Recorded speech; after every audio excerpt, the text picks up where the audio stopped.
இந்த புதிய நாளின் காலை வேளையிலே உங்களோடு கூட சேர்ந்து திருவசனத்தை தியானிப்பதிலே நான் மகிழ்வடைகிறேன். ஒரு வேத பகுதியை நாம் வாசிக்கலாம். உபாகமம் 26ஆம் அதிகாரம் 17ஆம் வசனத்திலிருந்து நான் வாசிக்கிறேன். கர்த்தர் எனக்கு தேவனாய் இருப்பார் என்றும், நான் அவர் வழிகளில் நடந்து அவர் கட்டளைகளையும் அவர் கற்பனைகளையும் அவர் நியாயங்களையும் கைக்கொண்டு அவர் சத்தத்திற்கு கீழ்ப்படிவேன் என்றும் நீ இன்று அவருக்கு வாக்கு கொடுத்தாய். கர்த்தரும் உனக்கு வாக்கு கொடுத்து உனக்கு சொல்லி இருக்கிறபடி நீ என்னுடைய கட்டளைகளை எல்லாம் கைக்கொண்டால் எனக்கு சொந்த ஜனமாய் இருப்பாய் என்றும், நான் உண்டு பண்ணின எல்லா ஜாதிகளை பார்க்கிலும் புகழ்ச்சியிலும் கீர்த்தியிலும் மகிமையிலும் உன்னை சிறந்திருக்கும்படி செய்வேன் என்றும் நான் சொன்னபடியே நீ உன் தேவனாகிய கர்த்தரான எனக்கு பரிசுத்த ஜனமாய் இருப்பாய் என்றும் அவர் இன்று உனக்கு சொல்லுகிறார் என்றான். நான் வாசித்த இந்த வேத பகுதியிலே 2 முக்கியமான காரியங்களை நாம் பார்க்கிறோம். 17ஆம் வசனத்தினுடைய பிற்பகுதியின் அந்த வார்த்தையை நாம் பார்க்கும் பொழுது, அவர் சத்தத்திற்கு கீழ்ப்படிவேன் என்றும் நீ இன்று அவருக்கு வாக்கு கொடுத்தாய். 18ஆம் வசனம் பாருங்கள், கர்த்தரும் உனக்கு வாக்கு கொடுத்து.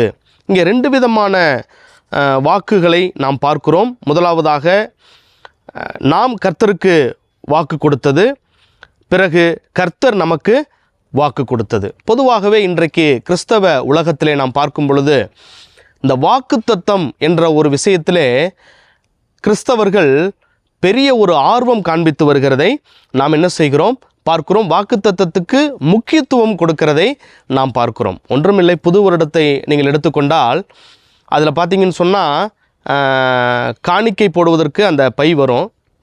அப்போது நம்முடைய காணிக்கையை போட்டுட்டு அதில் வாக்குத்தத்த அட்டைகள் உள்ளே வச்சுருப்பாங்க.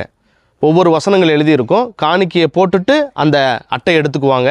அதுதான் அந்த வருடம் முழுவதும் கர்த்தர் உனக்கு கொடுத்த வாக்குத்தத்தம் என்று சொல்லுவார்கள். இதற்கு வேதாகமத்தில் எந்த விதமான ஒரு இடமும் கிடையாது.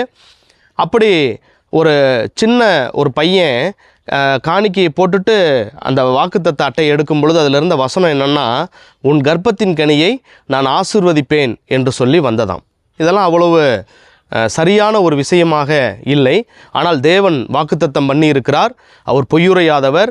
அவர் வாக்குத்தத்தம் பண்ணினதிலே அவர் உண்மையுள்ள தேவனாக அவர் இருக்கிறார். அவர் என்றென்றும் நம்மோடு இருப்பதாக, ஒவ்வொரு நாளும் நம்மோடு இருப்பதாக அவர் வாக்கு பண்ணி இருக்கிறார். அதில் அவர் உண்மையுள்ளவராக இருக்கிறார் என்பதில் எந்த ஒரு சந்தேகமும் கிடையாது. ஆனால் இங்கே நாம் வாசித்த இந்த வசனத்திலே அதாவது அவர் எனக்கு என்ன வாக்குத்தத்தம் கொடுக்குறாரு அப்படிங்கிறதுல தான் நம்ம குறிக்கோளாக இருக்கிறோம். அதற்குத்தான் முக்கியத்துவம் கொடுக்கிறோம். அதில் ஆர்வம் காண்பிக்கிறோமே ஒழிய, நான் அவருக்கு கொடுத்த வாக்கு என்ன ஆனது என்பதிலே நாம் அதிகம் கவனம் செலுத்துகிறது கிடையாது. இங்கே நாம் வேதத்தில் தெளிவாக நாம் பார்க்குறோம், நீ அவருக்கு வாக்கு கொடுத்தாய். நாமும் கூட நம்முடைய வாழ்க்கையில் ஆண்டவருக்கு எவ்வளவோ வாக்கு கொடுத்துருக்குறோம்.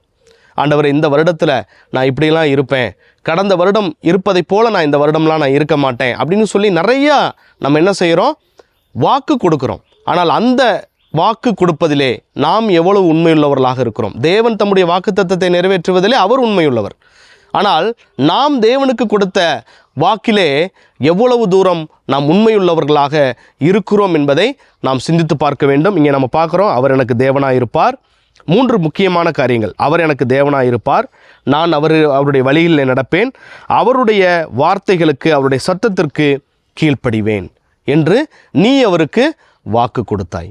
எனவே நம்முடைய வாழ்க்கையில் இந்த 2025ஆம் ஆண்டிலே நம்முடைய வாழ்க்கையில் சில தீர்மானங்களை எடுத்திருப்போம். ஆண்டவருக்கு சில வாக்குகளை நாம் கொடுத்திருப்போம்.